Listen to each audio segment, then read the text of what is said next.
Peace and harmony coming to you today. How to turn narcissistic abuse and the destruction and suffering that has caused you into something positive. Peace and harmony coming to you with another session. What I want to focus on today is how to turn around narcissistic abuse into something positive. Oftentimes we have a tendency to focus on the narcissist, all the negative things that were done to us, all the negative things that were said to us, how that corroded our self-belief, how that corroded our self-esteem, and how it destroyed our ability to function and be happy, healthy, and whole in today's wonderful world. It is a wonderful world, and that's what we want to restore ourselves to. However, the narcissist's presence in our life often darkened that for us and kept us away from seeing our very own beauty and joy in our very own essence and spirit. Especially if the narcissist has been part of your life for some time, the devastation can be quite deep. It can go all the way to the core of your very being and leave you unable to function. In fact, a lot of people who have suffered narcissistic abuse end up seeking social work care, psychiatric care, seeing a social worker, a psychologist, going on antidepressants, being inpatient, going outpatient, going through all sorts of therapy just to get a better understanding and embracing of themselves. And it is my goal today to help you see in light of all the goodness that you are and try to turn this whole situation around into something positive. Now, the main thing we need to do is understand that the narcissist is someone who is separate from us. They are not us. We had such an intertwining and enmeshing of our life with their life that we had no healthy boundaries. We had no ability to know ourselves as separate from them in terms of pleasing. Our whole goal focus of our life was oftentimes in terms of serving them, keeping them happy, keeping them pleased, keeping them from being angry, having to control their outbursts, walking on eggshells, living in fear, living in constant fear and anxiety of their next outbreak. When was their next tantrum going to be? When was their next rage session going to occur? What could I do to silence myself to be more lovable? And especially as a narcissistic parent, this has been with you since childhood. If you have suffered a narcissistic abuse or narcissistic episode of rage from a boyfriend or girlfriend or a husband who maybe you've been married to for so long, then it can be a whole nother situation, but the outcome and the experience is basically the same. How to turn this around into something positive. Now, the narcissist, as I mentioned, the first thing we want to understand is that the narcissist is separate from you. In other words, they're another person. They have another mindset. They're the ones who inflicted all that pressure and control on you. And that's not how you navigate your way through life. You have your own values, you have your own being, you have your own essence, you have your own aura, you have your own will, your own free will that propels you and drives you in life. And it is getting in touch with that very free will and self-preservation that you need to tap into and feel whole with and not guilty for being a part of. Oftentimes when we suffer narcissistic abuse, rage, and entanglement with their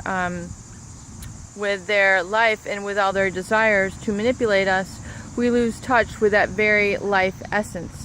We lose contact, we lose that inner link with how to maintain happiness, joyful emotions, serenity, peace, harmony, congruence with ourself, our emotions, our desires, and our behaviors. There's a whole dichotomy, there's a whole splitting up of what we do and what we say. We have trouble being true to ourselves. And that is the inner link that we need to restore. That is the inner link that we need to re-gravitate to. And it's going to be a little bit uncomfortable. It is not going to feel familiar. It is not going to feel right. It is not going to feel proper. We are going to feel wrong. We are going to feel guilty. we are going to feel fearful that we are going to be perhaps getting into line with future abuse. In other words, we start to take care of ourselves, and that should necessarily maybe mean that we're going to start to perhaps experience greater abuse on down the road. Why we feel that way, I cannot explain it, but it's just an internal paranoia that tends to occur once you've dated or lived with or been parented by a narcissist. So number one thing we need to do is learn to establish clear, healthy boundaries. Clear, healthy boundaries first begin once we get a feeling of how to say no. In other words, no, I do not want to be abused. No, I have a voice. No, I refuse to be treated this way. And it's not getting into a entanglement or a confrontation with a narcissist. It is not getting into any sort of battle with a narcissist, because I can tell you one thing, you're not going to win a battle with a narcissist. They're always going to win. They're going to pull it over on you. It's just, and as they say, you know, two fools arguing are two fools. So don't argue with their foolish nature. It is not going to serve you. It's not going to get you the sort of reconciliation that you're seeking. The reconciliation is going to have to come from within yourself. Now, I would say with an quote-unquote ordinary person, you know, maybe you could patch things up if there was communication there. But when we're dealing with a narcissist and narcissistic injury, they oftentimes do not feel that they're wrong. They do not see that they have been wrong. They have no issue with how they've behaved. They have no issue with how they've treated you. In fact, narcissists generally tend to feel that you know, the people who I have spinned within my web, that they are, you know, the stupid ones. So in essence, when you come to regain your sense of self-worth and your boundaries, realize that you are establishing a sense of respect within yourself, but also respect within the eyes of the narcissist, because you've been strong enough to break away from them. You've been strong enough to declare your boundaries. You've been strong enough to step away. It's merely the smallest of actions that's going to have the greatest impact for you. Stepping away, not falling prey to their plans, not saying yes, not taking their phone calls, not answering their emails. This might feel rude to you. This might feel insincere. And this is, you know, why do you feel rude? Why do you feel insincere? Because you want to have a relationship, a healthy relationship with this person, but it is not possible. You go back to the narcissist, and I can tell you time and time again that it only results in more of the same. So you need to break free, and you need to learn to work on yourself. Oh Lord, there's a wasp over there. Okay, I think we're going to be okay here. So number one is turning it into positive, is learning to declare a sense of boundaries for yourself, and also realizing when you declare your boundaries that it's because of your very genuine, caring, authentic, and loving spirit that the narcissist was attracted to you.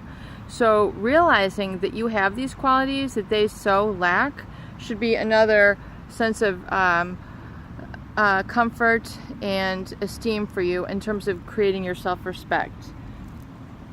I'm just going to stand up here. The other thing with regards to turning this into something positive is that look at all the areas that perhaps the narcissist required you to grow. The narcissist required you to take a look at yourself. The narcissist requires you to analyze some of the behaviors that got you into trouble. And you know, those behaviors, you might now be learning a very important life lesson, which is you cannot always take care of others. You need to take care of yourself and do it in a way where you feel positive, whole, and happy, and you aren't feeling guilty or you know, like you're depriving someone else of their attention. And to realize that the stronger you become, the stronger people you're going to begin to attract in your life. Now, you know, the thing is, you know, we tend to attract people who are most reflective of our own internal qualities. So the stronger you become in yourself, the more articulate you can become in terms of what you want, what makes you happy, and then going after and moving towards these goals, the more you're going to attract healthy and stable people. So turning this into a positive in terms of it's only going to get better from here. You can heal. You physically and emotionally and spiritually can heal, and you will heal if you just take these very beginning steps and learning that it ultimately is going to lead to your highest good. And having the boldness and audacity to do that while not talking back to them, silence is going to be your greatest friend here. And in silence you will become golden. And in the golden you will infuse your body with light and harmony and peace, and you'll be connected to something greater in life. And learning that there is so much good in life to be had that you cannot waste your time. I want to warn you to try to really move into these steps and do not put it off, do not procrastinate. I've spent years, decades of my life seeking to heal. I did not feel I had the tools required to move forward, but I am now finding it within me, within my core, to make these moves and reach out and help myself and to help others.